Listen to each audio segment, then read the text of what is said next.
prazer a todos. Meu nome é Eduardo Rocha, sou médico fisiatra, formado aqui pela Santa Casa de São Paulo. Atuo aqui na cidade de São Paulo já há 20 anos e atualmente sou presidente da Associação Brasileira de Medicina Física e Reabilitação.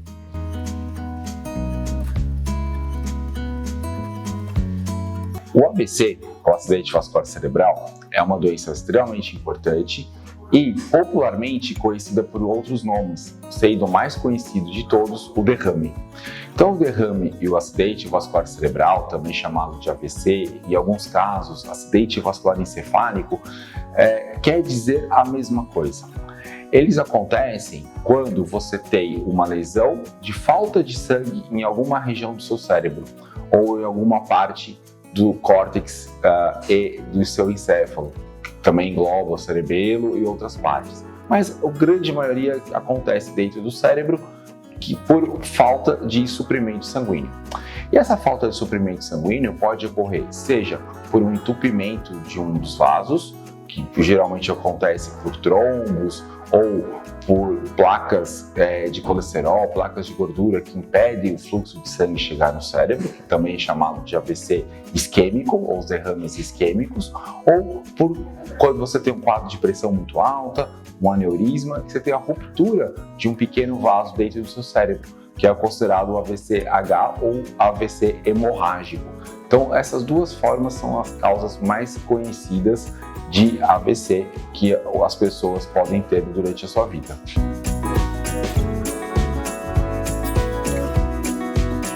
Toda vez que você tem essa perda de suprimento sanguíneo para o cérebro, existem alterações que vão acontecer clinicamente dependendo da área do cérebro atingida. Então, é muito frequente após o AVC você ter uma perda de força de um dos lados do corpo, muitas vezes uma dificuldade para a fala, pode se apresentar com alterações visuais, alterações auditivas de forma menos comum, mas sempre que você pensar em um acidente vascular cerebral, o que as pessoas vão apresentar clinicamente são sintomas com alterações do sistema neurológico.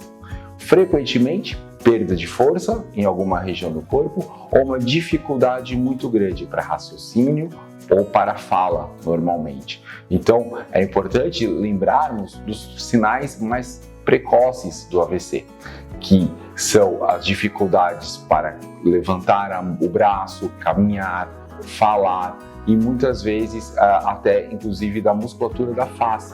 Então, pacientes que perdem um pouco, têm uma certa dificuldade para exprimir um sorriso, para abrir a boca ou até mesmo abrir os olhos. Hoje, nós temos um mnemônico, uma forma mais fácil de lembrarmos, que é o SAMU. O SAMU todos conhecemos, que é o sistema de urgência, mas que lembra a nós algumas coisas que nos ajudam a pensar no AVC. Então o S é de sorrir. Se o paciente consegue sorrir, ou ele tem uma dificuldade de fazer o sorriso completo dos dois lados da boca, é um sinal que pode estar tendo um AVC. O A é de um abraço. Você vai tentar pedir para o paciente levantar os dois braços como se fosse dar um abraço. A dificuldade de um dos lados do corpo também nos permite pensar nisso. E o M seria de cantar uma música, de uma musicalização, fazendo com que o paciente tenha uma dificuldade da fala, mostrando para nós essas dificuldades. Então, qualquer um desses sintomas é importante, associado a dores de cabeça, associados a mal-estar, associado a outras alterações do corpo, é importante pensarmos no AVC e procurar uma ajuda médica imediata. Os fatores de risco para o paciente ter um AVC são bem conhecidos. Infelizmente, ainda nós temos um grande número de novos casos que ocorrem pela falta e a dificuldade de prevenção desses fatores que podem ser cuidados. O principal fator associado ao AVC é a pressão alta, é o colesterol elevado, doenças como diabetes, a própria hipertensão arterial, o tabagismo tem um fator muito importante, além da obesidade e o sedentarismo. São fatores esses que podem ser tratados, podem ser preveníveis e assim podemos ter menores taxas de AVC e menor risco de uma pessoa desenvolver o AVC ao longo da vida.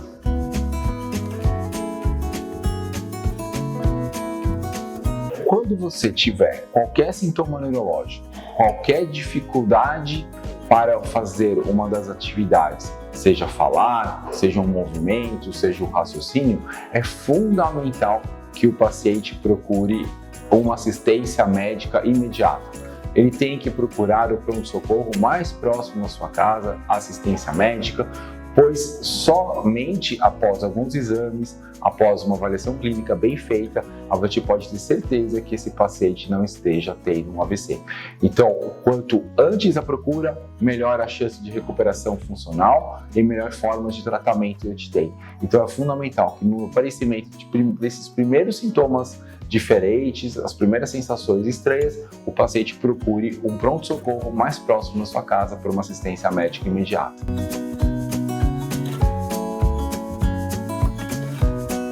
Nós sabemos que, infelizmente, o AVC, apesar de ser hoje a segunda ou a terceira maior causa de morte no Brasil, grande número das pessoas também sobrevivem com AVC. Então, a gente precisa lembrar que o AVC tem uma mortalidade alta, mas um grande número de pessoas sobrevivem. O importante é lembrar também que em torno de 1/3 dessas pessoas vão ter alguma sequela ao longo da vida. Quais são essas sequelas? São normalmente relacionadas à área do AVC, à área do cérebro que foi acometida. Então, frequentemente, em torno de 27 a 30% dos nossos pacientes vão observar alguma dificuldade para mover uma parte do corpo, normalmente de um lado do corpo, seja o braço, seja a perna, a mão ou o pé, mas com alguma dificuldade motora. Muitos outros pacientes vão ter o que nós chamamos de afasias, que são aquelas dificuldades para falar e se expressar. Outros pacientes vão ter algumas sequelas que são perda de memória, alterações no seu comportamento, alterações cognitivas que dependem da área afetada pelo derrame. É importante lembrar que essas sequelas podem ser muito variadas. Alguns pacientes podem apresentar apenas um quadro de dor, alguma dificuldade para cantar uma música, perder uma linguagem, né? Ou pacientes que falam várias línguas, às vezes perdem a capacidade de falar uma delas. Mas o mais frequente que nós vamos observar são as dificuldades motoras, ou seja, a perda de sensibilidade de um lado do corpo e a perda de força de um lado do corpo também. Infelizmente, hoje, na nossa sociedade, nós temos a prevalência do AVC igual entre homens e mulheres. Porque as mulheres e os homens hoje vivem mais e a incidência de doenças como obesidade, o tabagismo, a pressão alta e o diabetes são muito similares nos dois sexos. Ou seja, hoje é interessante falar que qualquer adulto pode estar em risco para ter um AVC, não importando o seu sexo. É importante lembrar que os fatores preveníveis mais importantes é o controle da pressão, o controle do diabetes, o controle da obesidade e a realização de atividades físicas precoces. Vamos lembrar que o AVC é altamente prevalente. Na nossa população, a gente espera que 1 a cada 4 adultos com mais de 55 anos vão ter um AVC em uma época da sua vida.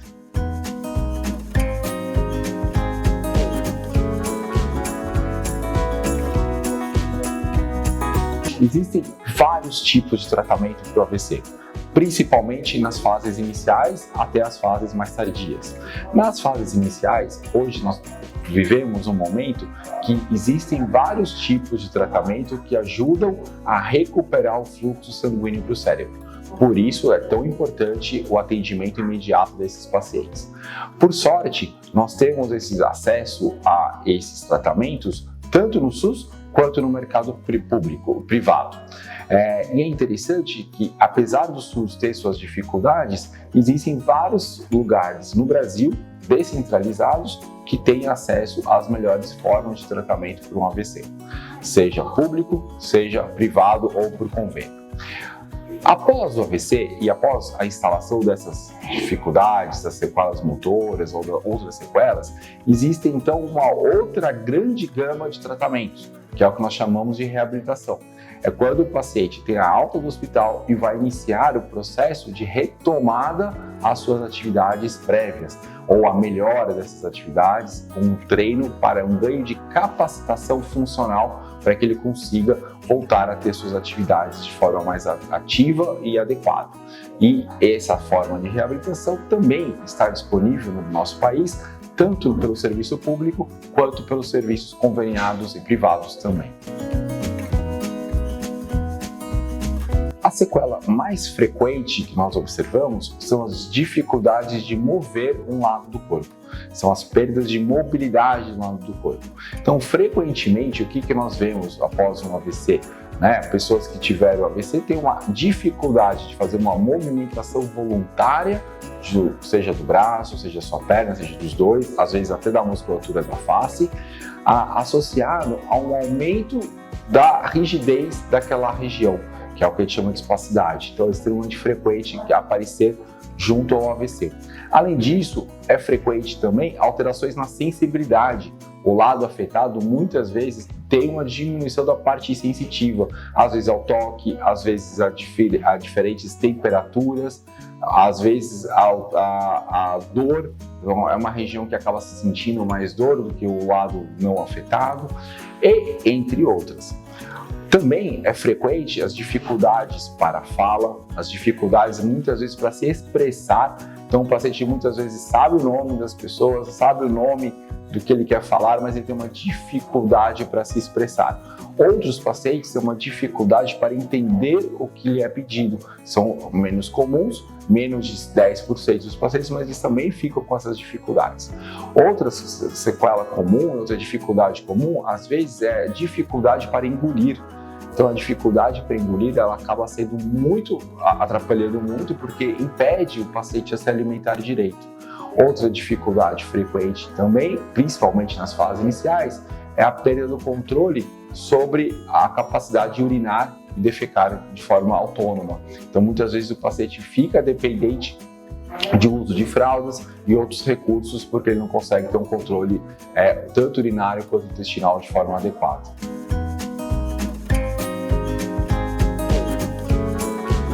A espasticidade é um fenômeno importante, muito frequente no pós-AVC e muito comum em toda a população, mas muitas vezes pouco reconhecida e pouco trabalhada. O que é a espasticidade? A espasticidade é um reflexo que ocorre na região onde perdeu a força voluntária. Ou seja, quando você teve um AVC, frequentemente nós vemos os pacientes com a perda da força voluntária, mas com um movimento anormal naquele lado do corpo. Geralmente, popularmente, nós chamamos essas alterações, que são a espasticidade, de atrofia, ou de espasmos, ou de rigidez após o AVC.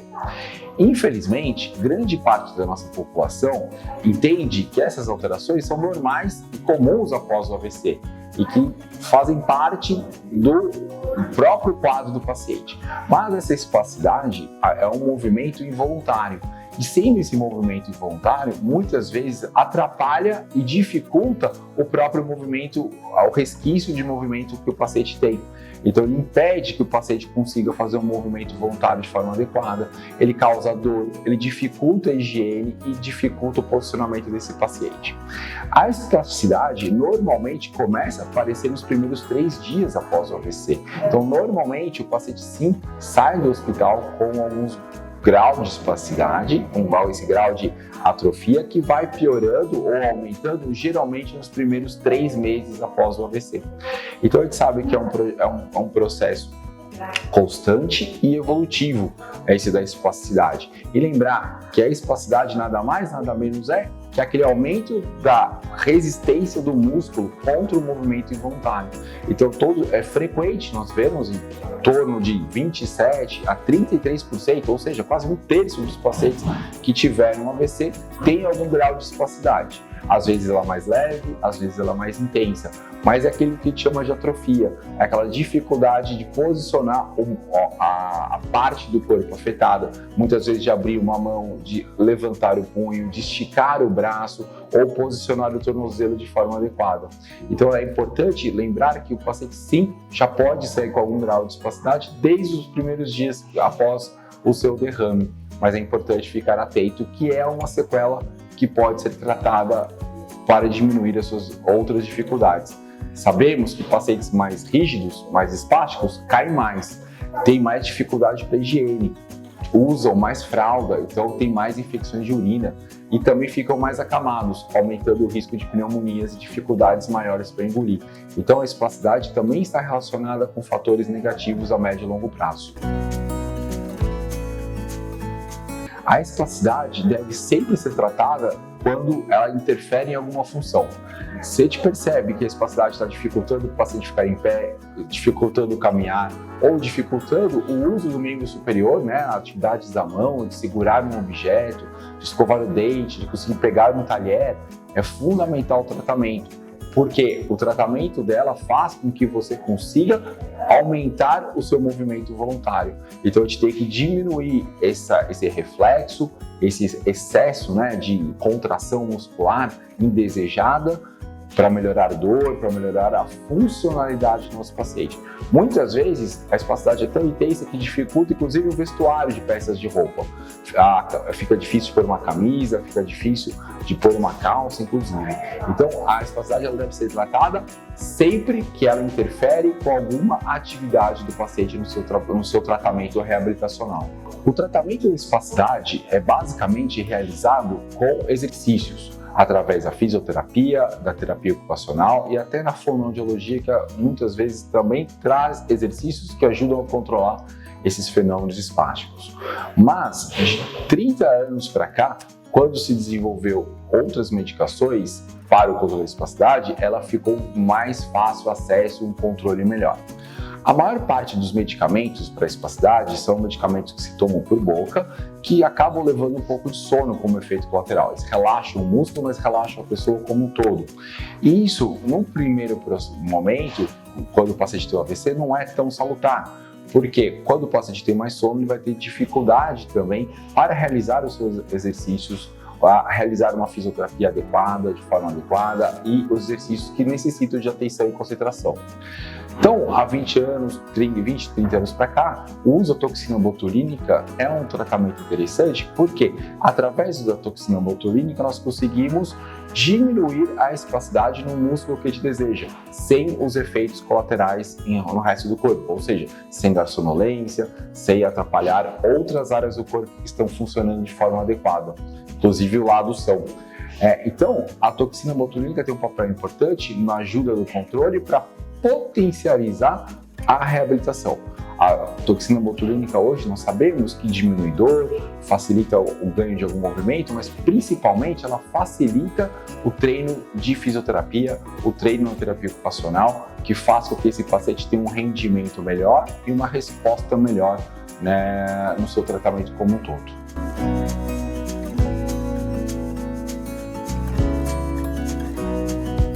O AVC ou derrame é uma doença altamente incapacitante e nós falamos normalmente que o AVC não é a doença do paciente, é a doença de uma família toda, de amigos, de cuidadores.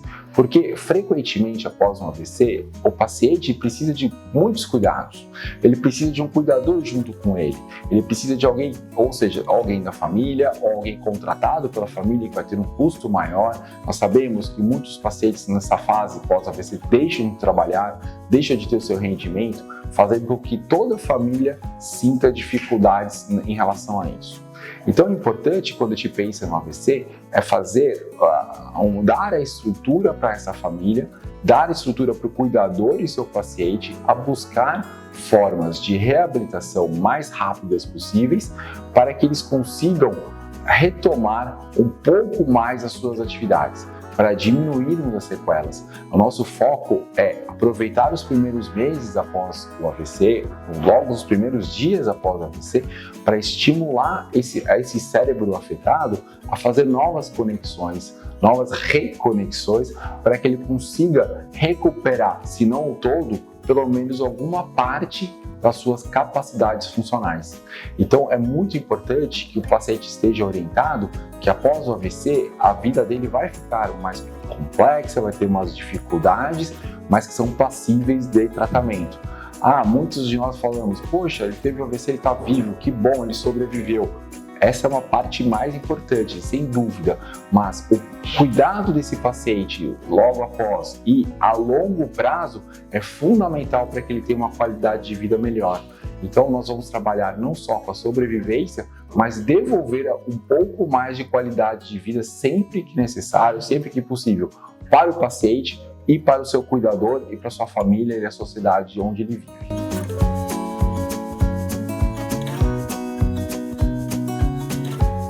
A presença dos cuidadores e familiares é fundamental no processo de reabilitação. Nós consideramos o cuidador, a família do paciente com AVC, como uma peça ativa e chave da equipe multidisciplinar. Então, quando a gente pensa na reabilitação do AVC, a gente está falando do médico, médico fisiatra, médico neurologista, nós estamos falando do enfermeiro especializado em reabilitação, muitas vezes dentro do hospital, um fonoaudiólogo, fisioterapeuta, terapeuta ocupacional, mas é fundamental nós lembrarmos a presença do cuidador, porque eles vão ter uma posição ativa, porque quando o paciente vem às terapias, ele vai ficar um período nas terapias. O resto do dia e o resto da semana ele está em casa, sendo estimulado. Então é muito importante que o cuidador esteja bem, entenda a necessidade do paciente e estimule ele. Muitas vezes, nós, numa maneira de querermos ajudar o paciente, a gente começa a estimular demais, só que metas não atingíveis, e isso faz com que o paciente fique mais deprimido. Muitas vezes, por outro lado, nós ficamos tão complicados, estressados e cansados que a gente não consegue dar a atenção necessária que o paciente com AVC precisa. Então, é muito importante o apoio multiprofissional, não só para o paciente, mas também para o seu cuidador. Então, o ideal é que o fisioterapeuta, o terapeuta ocupacional e mesmo o psicólogo abordem o paciente junto ao seu cuidador, junto a essa família, porque ele vai precisar de orientações importantes para dar sequência ao tratamento. E é normal, e é comum, e a gente espera que ter momentos bons, tem dias que vão ser piores, vão ter dias mais cansados, a gente vai dormir mal, a gente vai ter outros problemas e vai estar mais cansado. Mas isso faz parte da vida normal e faz parte da recuperação funcional desse paciente. Então é muito importante o cuidador e a sua família também estarem cercados de equipe multiprofissional que os ajudem a orientar melhor o paciente e estimulá-lo de uma forma mais adequada. O AVC é uma doença muito frequente e de tratamento muitas vezes complexo e longo. Então vamos prevenir o AVC. Hoje o Dia Mundial do AVC é um dia que nós celebramos a necessidade de prevenção. Vamos controlar nossa pressão, vamos aumentar nossa atividade física, dormir melhor e comer melhor. E depois, houve o AVC, a vida vai ficar diferente, porém existem tratamento para sequelas. Não vamos deixar esse paciente ficar feliz com ter sobrevivido. É importante a sobrevivência, mas é importante a recuperação da qualidade de vida sempre que possível para os pacientes que tiveram o AVC. E com essa mensagem, a gente tem que pensar que existe um trabalho, existe um caminho para ser percorrido por esses pacientes após o AVC. E esse caminho, apesar de muitas vezes ser tortuoso, tem um desfecho bacana lá na frente. Então, fazer que esse paciente se retome a sua vida social, retome a sua família e retome a sociedade, a vida da sociedade como ela deve ser.